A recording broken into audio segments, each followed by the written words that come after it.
नमस्कार दोस्तों JP trick channel में आपका स्वागत है। दोस्तों आज आपके लिए महत्वपूर्ण अनुच्छेद का जो भाग 2 है वो लेकर के आया हूँ।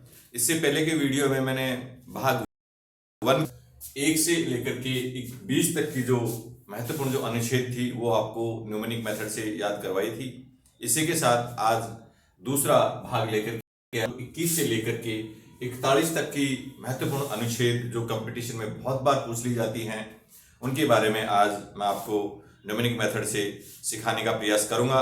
आप इसके लिए आपको न्यूमेरिक मेथड के जो 0 से लेकर के 9 तक के जो कोड हैं वो हमें याद होने चाहिए। बाकी छोटी छोटी स्टोरियों के माध्यम से आपके बहुत ही अच्छे से हो जाएंगे और आपके जब भी ये कंपटीशन में आएगा इनमें से कोई भी अनुच्छेद तो वो तुरंत आपका जो उसका उत्तर है वो आपके ब्रेन के अंदर लिंक करेगा। चलिए वीडियो स्टार्ट करते हैं। सबसे पहले देखिए इसके अंदर है कि राष्ट्रपति के द्वारा उच्चतम न्यायालय में परामर्श लेना। किस अनुच्छेद में इसका उल्लेख किया है? ये पूछा जाता है कि राष्ट्रपति के द्वारा उच्चतम न्यायालय से परामर्श लेना। कभी यार राष्ट्रपति जो है वो भी उच्चतम न्यायालय से परामर्श लेता है तो इसका उल्लेख किस अनुच्छेद में किया गया? याद कैसे करेंगे? देखिए दोस्तों हमें संख्या याद नहीं करना है, संख्या ऑटोमेटिक निकल के आएगी। देखिए तो हमें याद कैसे करेंगे कि राष्ट्रपति जो है वो उच्चतम न्यायालय से परामर्श लेना उसका धर्म है। यानी कि राष्ट्रपति जो है उनका परामर्श लेना है उच्चतम न्यायालय से, वो उनका धर्म है। तो धर्म से देखिए अपने आप डिजिट यहां पर निकल के आएगी और वो जो डिजिट निकल के आएगी वो डिजिट इसकी जो अनुच्छेद है उसको इंगित करेगी। देखिए यहाँ पर देखिए डी किसका कोड है? देखिए यहाँ पर डी हमने देखा 1 का, तो दोस्तों हम यहाँ पर 1 लिख देंगे। एच किसी का नहीं होता, ए किसी का नहीं होता, आर किसका है? देखिए दोस्तों 4 का है तो हम यहाँ पर देखिए दोस्तों 4 लिख देंगे। और एम किसका कोड है? 3 का, तो हम दोस्तों देखिए यहाँ पर 3 लिख देंगे।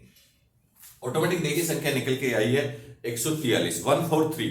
हमने कुछ भी याद नहीं किया, 143 हमने याद नहीं किया। हमने तो ये याद किया कि राष्ट्रपति का जो उच्चतम न्यायालय से परामर्श लेना उनका धर्म है, बस धर्म से अपने आप वो संख्या निकल के आ गई। और जब भी ये एग्जाम में आएगा तो हमारे तो यही आएगा धर्म वाला, उससे डिजिट निकल के आ जाएगी, हम उसको कर देंगे। आगे देखिए दोस्तों 22 पर है न्यायालय के नियम। यानी न्यायालय के जो नियम है उसका किस अनुच्छेद में उल्लेख किया? याद कैसे करेंगे? न्यायालय के जो नियम है उन नियमों का क्या चल रहा था? ट्रायल चल रहा था। क्या चल रहा था? ट्रायल। यानी कि नियम लगाए या नहीं लगाए उन नियमों का क्या चल रहा था? ट्रायल। ट्रायल से देखिए डिजिट निकलेगी। टी का कोड होता है देखिए 1 का, तो हम दोस्तों यहाँ पर 1 लिखेंगे। आर का क्या होता है? 4, तो हम दोस्तों यहाँ पर देखिए 4 लिख देंगे। आई का कुछ नहीं होता, ए का कुछ नहीं। एल किसका होता है? 5 का। देखिए दोस्तों यहाँ पर सब आपके लिखा हुआ भी है, वैसे आपकी ये याद भी होना चाहिए तभी ये निकल के आएगी संख्याएं। तो देखिए 145 यानी अनुच्छेद 145 में न्यायालय के जो नियम है उनका उल्लेख किया गया है। आगे देखिए 23 पर है राज्यपाल की नियुक्ति। देखिए राज्यपाल की नियुक्ति का उल्लेख किस अनुच्छेद में किया गया? तो हम याद कैसे करेंगे कि राज्यपाल की जो नियुक्ति है, राज्यपाल की जो नियुक्ति है वो कौन कर रहा है? करता है एक दलाल करता है। कौन करता है? एक दलाल। दोस्तों एक तो ये जो वर्ड्स अपन जो याद करने के लिए जो बना रहे हैं इनको आप अदरवाइज नहीं लें, ये केवल मैंने आपके याद करने के पर्पज से बनाए हैं, तो इसको आप वैसे नहीं लें। तो सीधा सा है कि देखिए राज्यपाल की नियुक्ति का उल्लेख बहुत बार पूछा जाता है। राज्यपाल की नियुक्ति का उल्लेख जो है किस अनुच्छेद में किया गया है? तो देखिए राज्यपाल की नियुक्ति कौन करता है? एक दलाल करता है। हमें सिर्फ यह याद रखना कि जब भी पूछे राज्यपाल की नियुक्ति, यानी राज्यपाल की नियुक्ति कौन करता है? राज्यपाल की नियुक्ति दलाल करता है। तो दलाल से देखिए संख्या निकलेगी और वो उसकी क्या होगी? अनुच्छेद होगी। तो देखिए डी किसका कोड है? 1 का, तो हम यहाँ पर 1 लिख देंगे।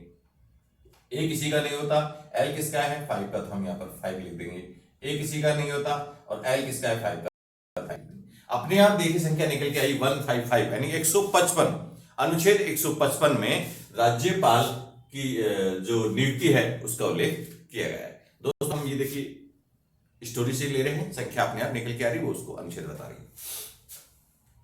अगला देखिए राज्यों के राज्यपाल, यानी राज्यों के जो राज्यपाल हैं उनकी क्या तालीम देनी पड़ेगी? सभी राज्यों के राज्यपाल जो होते हैं बहुत अच्छे होते हैं, तो उनकी क्या देनी पड़ेगी? तालीम देनी पड़ेगी। तालीम देखने से क्या निकलेगी?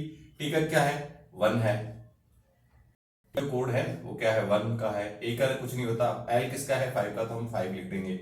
आई का कुछ नहीं होता, एम का क्या है? 3, तो हम 3। संख्या निकल के आई आपकी 153 संख्या निकल के आई है और ये आपके अनुच्छेद होगी 153। चलिए दोस्तों आगे चलते हैं। राज्यपाल द्वारा शपथ या प्रतिज्ञा।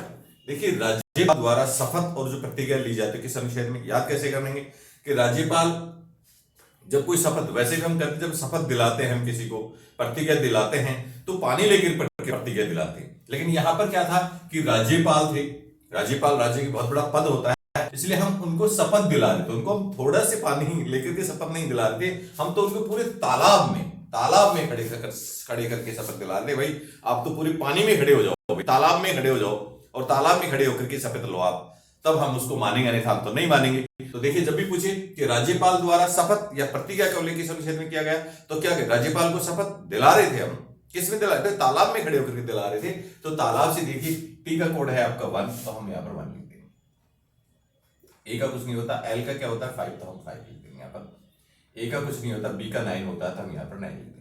तो क्या है 159 159 अनुच्छेद में राज्यपाल द्वारा जो शपथ या जो प्रतिज्ञा ली जाती है उसमें उसका उल्लेख किया गया। चलिए दोस्तों आगे चलते हैं। विधानसभा के सभापति और उपसभापति।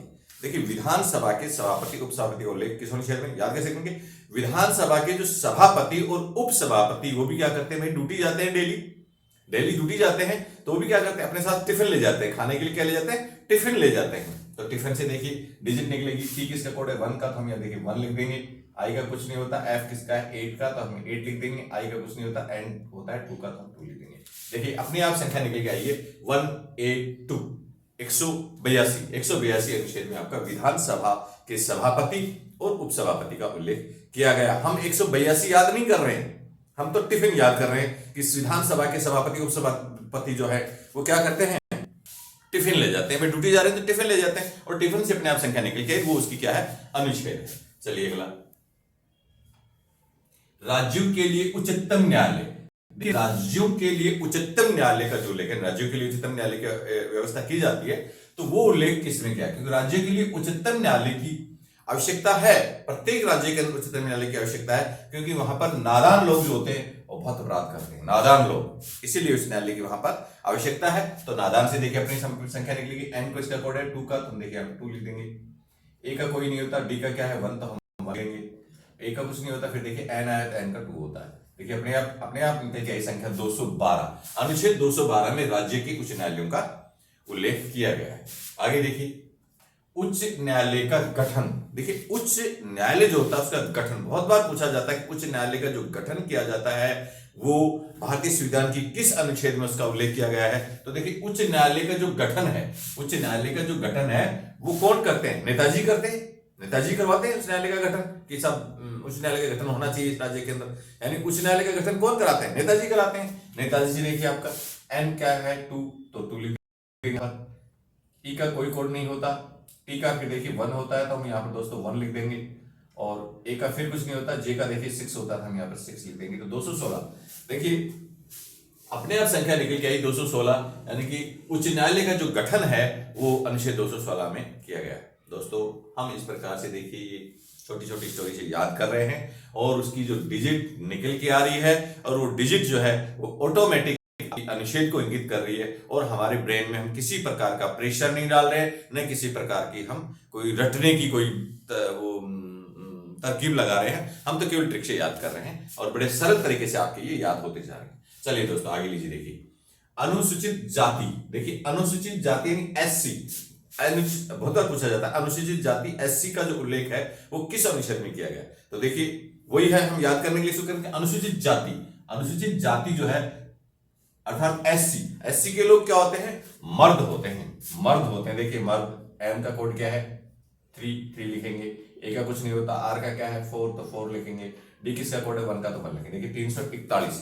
अपने अनुच्छेद निकल के आइए 341। दोस्तों मैं फिर आपको बता रहा हूं, ये आप इसको अपने ऊपर नहीं लें, इसको हर्ट नहीं करें, क्योंकि ये हमने केवल याद करने के लिए, आप लोगों को सिखाने के लिए, याद करवाने के लिए बना रहे। आगे देखिए दोस्तों 30 पर है अनुसूचित जनजाति या फिर एसटी। अनुसूचित जनजाति या एसटी का उल्लेख किस अनुच्छेद में किया गया है। तो देखिए अनुसूचित जनजाति और जाति, अनुसूचित जनजाति या फिर एसटी के लोग जो है वो मरने मारने से नहीं डरते, देखिए मरने मारने, सीधा था कि मारने से नहीं डरते, मारने।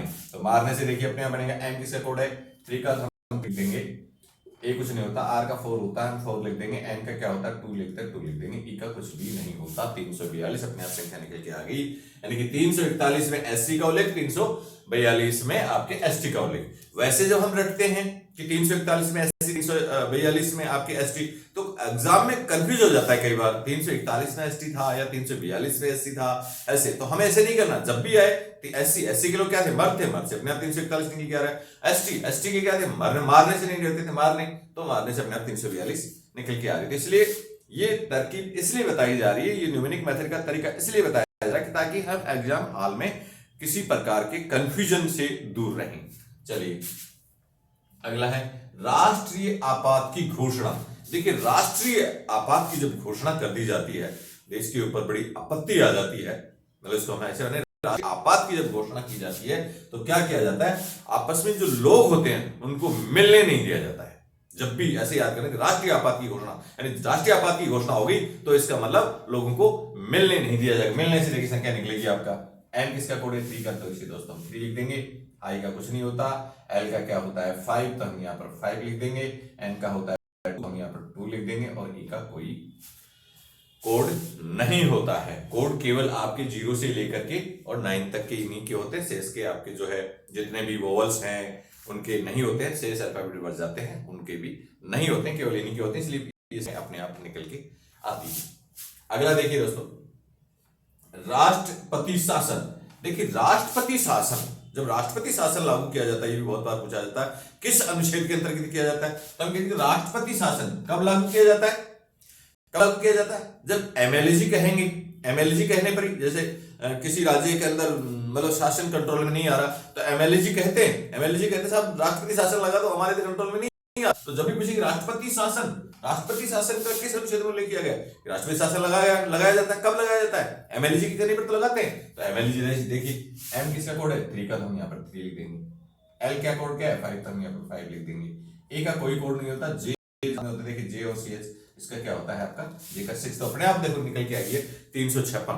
वैसे मान लीजिए आपकी याद था 356, लेकिन एक अकेली अनुच्छेद के याद होने से काम नहीं चलता, हमें बहुत सारी अनुच्छेद इंपॉर्टेंट है वो आपके याद होनी चाहिए, और इस तरीके से हमें 356 याद नहीं करना, हमें तो ये करना है कि राष्ट्रपति शासन, राष्ट्रपति शासन और वास्तव में एमएलजी के कहने पर लगाते हैं तो अपने आ गया एमएलजी कहने 356 निकल के आ गई संख्या। आगे देखिए नए राज्यों की स्थापना। नए राज्य, देखिए जब भी नए राज्य की स्थापना की मांग करते हैं लोग तो गवर्नमेंट क्या जवाब, नो, नहीं, अभी नहीं करना। सीधा है कि जब नए राज्यों की स्थापना को लेकर किस अनुच्छेद में किया कि जब भी नए राज्यों की स्थापना की हम मांग करते हैं तो गवर्नमेंट हमें क्या करती है, नो, नहीं होगा, अभी नहीं करेंगे। और मांग करके देख लीजिए तुरंत मानती नहीं है गवर्नमेंट, सीधे नए राज्यों की स्थापना किया जाए तो नो, नहीं, नो, और नो से देखिए एन किसका कोड है 2, तो हम 2 लिख देंगे यहाँ पर दोस्तों, और ओ का कोई कोड नहीं होता। तो अनुच्छेद कौन सी होगी 2, अनुच्छेद 2 में आपके नए राज्यों के जो स्थापना है उसका उल्लेख किया गया। देखिए हम ये कर्म भी डिस्टर्ब हो रहा है, कहीं 2 आ रहा है, कहीं 300 आ रहा है, कहीं 200 आ रहा है, कहीं 40 आ रहा है, जो भी है, लेकिन ये न्यूमेरिक मेथड से हमें कंफ्यूजन नहीं होने देगा। आगे देखिए उपाधियों का अंत, उपाधियों का जो अंत है उसका उल्लेख किस अनुच्छेद में किया, उपाधियों का अंत। उपाधि देखिए लोग बड़ी बड़ी डिग्री ले लेते हैं, एमए एमएससी पीएचडी कर लेते हैं, और जब लोगों को रोजगार नहीं मिलता है, मान लीजिए किसी ने पीएचडी कर लिया, पीएचडी लोगों की बहुत सारी भीड़ हो गई, वो बेरोजगारी हो गई, तो क्या करते हैं, रोजगार नहीं मिलता तो अपनी उपाधि को क्या करते हैं, जला रहे हैं, मान लो बहुत बार दिखाया जाता है। और वो कहां पर दिखाया जा रहा था, टीवी पर। देखिए इतने डिग्रीधारी लोग, पीएचडी धारी लोग अपनी उपाधि जो है उसको क्या कर रहे हैं, जला रहे हैं, और वो किस पे दिखाया जा रहा है, टीवी पर। किस पे दिखाया जा रहा था, टीवी पर। तो सीधा सा कि उपाधियों का अंत, उपाधियों का अंत कर रहे थे हम, और वो किस पे दिखाया जा रहा था, टीवी के ऊपर। तो टीवी से देखिए टी किसका कोड है आपका 1, तो हम यहाँ पर देखिए दोस्तों 1 लिख देंगे, वी किसका है 8 का, तो हम यहाँ पर 8 लिख देंगे। अपने आप 18 डिजिट निकल के आइए, अर्थात अनुच्छेद 18 में उपाधियों का अंत का उल्लेख किया गया। हमें वैसे याद नहीं करना 18 में क्या किया गया है, 356 में क्या किया गया है, 341 में क्या किया, ऐसा नहीं, हमें तो सीधा उसकी ट्रिक से वो संख्या अपने आप निकल के आएगी। चलिए दूसरा है प्राण एवं दैहिक स्वतंत्रता। देखिए प्राण एवं दैहिक स्वतंत्रता, हमारे देह में प्राण होता है, प्राण होता है तभी तो हम चलते फिरते हैं। तो देखिए हमारे देह में प्राण था या नहीं, हमारे देह के अंदर प्राण है या नहीं, हम यहां से नब्ज लगा के लोग चेक करते हैं, तो हमारे देह के अंदर प्राण है या नहीं है, ये कौन चेक कर रही थी? हमारी आंटी। हमारी आंटी देख रही थी कि हमारे देह के अंदर प्राण है ही है। कौन देख रही थी? आंटी। तो आंटी की देख में संख्या निकलेगी। ए का कोई कोड नहीं होता, आपको पता है। यू का कोई कोड नहीं होता, एन का होता है। एन का क्या होता है? 2 होता है, वो हम 2 लिख देंगे। फिर देखिए टी आया, टी का कोड होता है 1, वो हम 1 लिख देंगे यहाँ पर। और वाई का कोई कोड नहीं होता, अपने आप आ गया संख्या निकल के। देखिए 21 यानी 21, अनुच्छेद 21 में प्राण एवं दैहिक समतंत्रता का जो है वो उल्लेख किया गया है। आगे देखिए, गिरफ्तारी एवं विरोध से संरक्षण। देखिए गिरफ्तारी और विरोध से संरक्षण वाले किसमें क्या है, कैसे याद करेंगे? तो गिरफ्तारी यानी जब भी हम गिरफ्तार हो जाते हैं, अगर हमें गिरफ्तार कर लिया जाता है पुलिस के द्वारा, तो क्या होता है? हमारी नानी याद आ जाती है, पता है? कि देखिए गिरफ्तारी एवं विरोध से संरक्षण जब भी आए, गिरफ्तार, अगर आपको गिरफ्तार कर लिया जाए तो क्या आता? नानी याद आ जाती है। नानी से देखिए अपने आप संख्या निकली। एन का किसका कोड है? 2 का। हम यहाँ पर दोस्तों 2 लिख देंगे। ए का कुछ नहीं, एन का क्या है? तो 2, तो हम 2 लिख देंगे दोस्तों। अपने आप एक संख्या निकल गई 22 यानी 22 में गिरफ्तारी एवं विरोध से संरक्षण का उल्लेख किया गया। आगे देखिए, शिक्षण संस्थाओं की स्थापना। शिक्षण संस्थाओं की स्थापना को ले, यानी शिक्षण जो संस्थाएं हैं जहां हम पढ़ते हैं, जहां हमें पढ़ाया जाता है, उनको हम हमेशा क्या करते हैं? मिस करते हैं। जैसे जब हम स्कूल में थे, उसके बाद जब कॉलेज में आए तो हम स्कूल को मिस कर रहे थे। जब कॉलेज में थे, कॉलेज के बाद हम यूनिवर्सिटीज में गए तो हम कॉलेज को मिस कर रहे थे। तो कहने का मतलब है, और जब कॉलेज यूनिवर्सिटी सब कुछ करके हम जॉब लग जाते हैं, तब जो शिक्षण संस्थाएं हैं उनको मिस करते हैं। तो याद ये करना है कि शिक्षण संस्थाओं की स्थापना, यानी शिक्षण संस्थाओं को हम क्या करते हैं? हमेशा मिस करते हैं। तो मिस से देखिए, एम किसका कोड है? 3 का। तो हम देखिए दोस्तों 3 लिख देंगे। आई का कोई कोड नहीं होता। एस का देखिए दोस्तों 0 होता है, तो यहाँ पर हम 0 लिख देंगे। अपने आप संख्या निकल के आएगी 30, और ये वही अनुच्छेद है जिसके अंदर शिक्षण संस्थाओं की स्थापना का उल्लेख किया गया है।